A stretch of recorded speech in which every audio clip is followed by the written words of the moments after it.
Dito kasama natin si nanay, si tatay, and family, no? Wala lang iba ng kapatid, yung dalawang lalaki. May pasok po. Ayan po yung isa. Ay, ito pala yung isa. Okay lang po.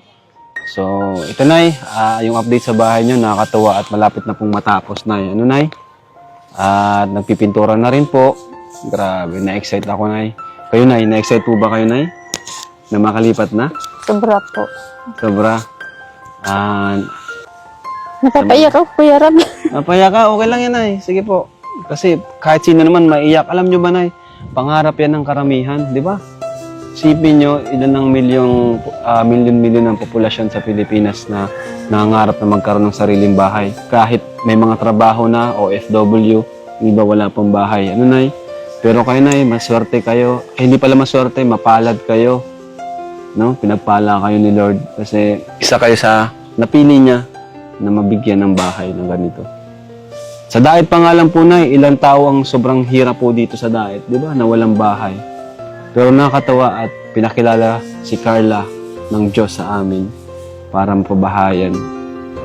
Kaya nakakatawa po at pinagpala din kayo, si Carla, ni Lord. Siguro, talagang mabait itong si Carla. Mabait po, sobra. Kaya, ayun, sobrang blessing po talaga ang nangyayari. So, ba't po kayo naiiyak? Kulang ba na yung laki? Kulang yung kwarto? Malaki na po. Ano po, sobrang saya ko po kasi hindi po namin in-expect na darating po yung Yung time na ganito, ano? Grabe nga.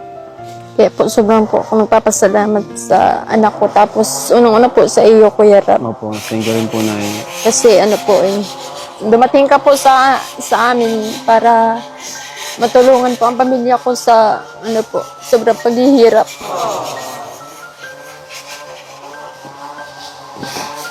Hindi natin nakalain na yun, no?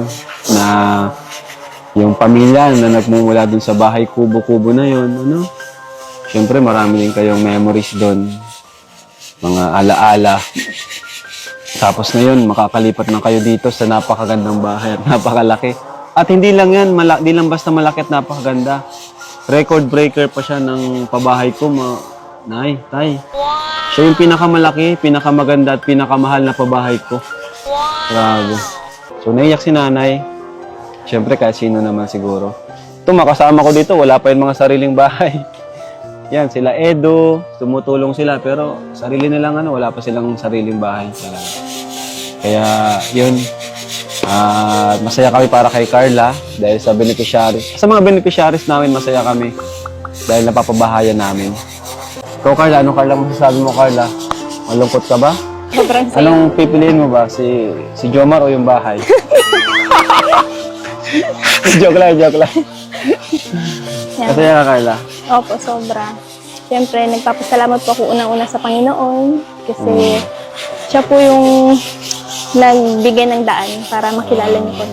Tapos, Pero yung puso mo, masaya naman. Oh. Masaya yung puso mo. May nagpapasaya? May nagpapasaya? Ay, gira! Sino kaya yun? sabi ko nga po kila mama siguro kung hindi po kami natagpuan ng Kalingap. Wala po, ganun pa rin kami. Grabe, nakakatuwa. Nay, na-excite na kami sa ribbon cutting. Ano? Handa po kayo, Nay, ng Tay. Sasayaw kayo, ha? Ganyan, no? Ribbon cutting. Yung, yun? Budots. Mabudots ka. Yan. Mabudots ka ni Jomar. Joms! Si Joms. Bro, sabi ni tatay, sa ribbon cutting, mabudots daw. So, sasabayan mo siya. Dito O yan, sige, sample daw. 1, 2, 3, go. Yan, oh. Yan. Lower tayo, lower. Kayang-kaya, oh. Ayun. Reserve. Mamaya. Saka na.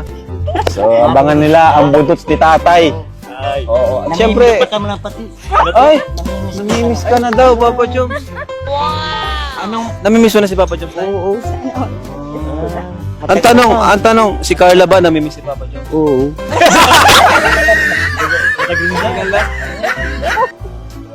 Ang bait ni Papa Joms, no? Tay? Oo. Buto na pati ako dyan.